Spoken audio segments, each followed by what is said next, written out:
would like to order some coffee, please. You can't be here. Get out. I would like to order some coffee, please. Say get out! Take your no good friends with you. I would like to order some coffee, please. I told you to get out of here.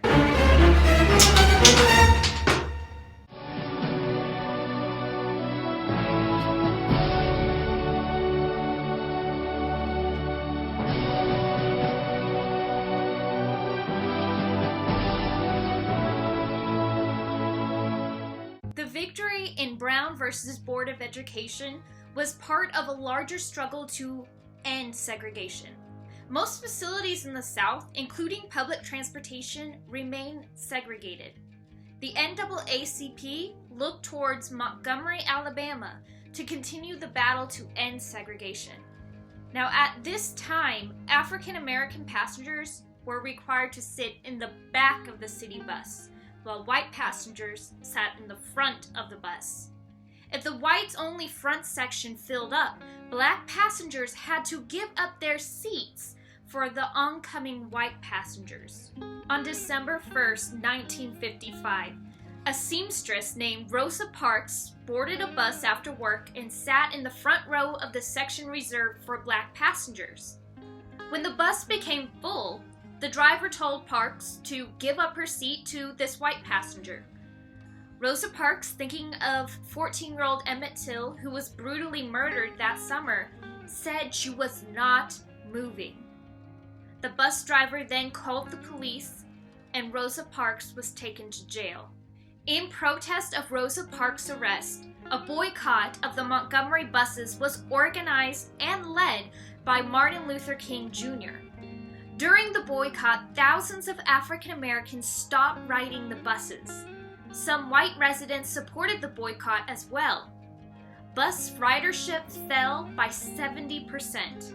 Instead of riding the bus, people took taxis, they bicycled, or walked to work.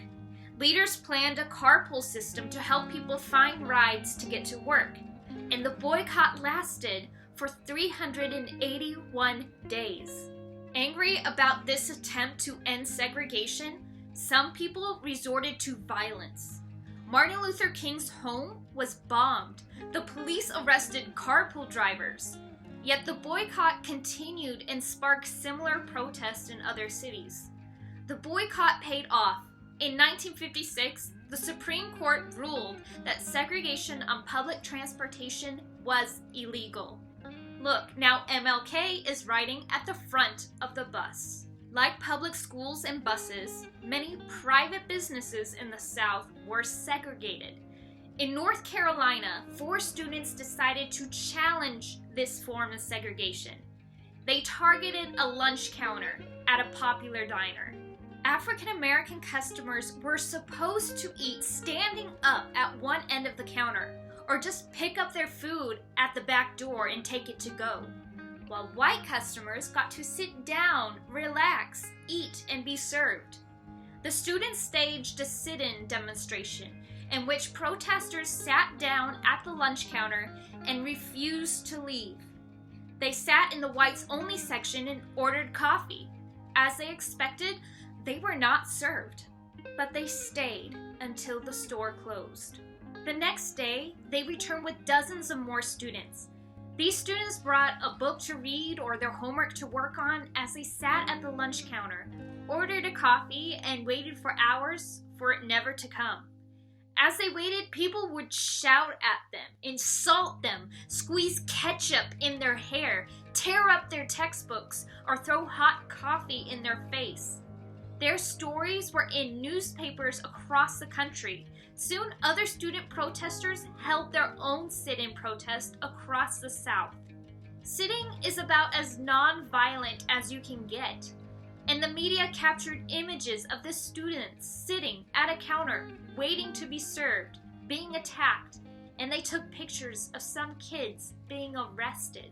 The leaders of the student protest formed the Student Nonviolent Coordinating Committee, SNCC, in the spring of 1960. They trained up protesters and organized civil rights demonstrations. They had to make sure that everyone who sat down at a lunch counter as part of the protest would not fight back, no matter what others did. Throw salt in your eyes or kick the chair out from under you, you cannot fight back. If the civil rights movement was going to be successful, they had to remain non-violent.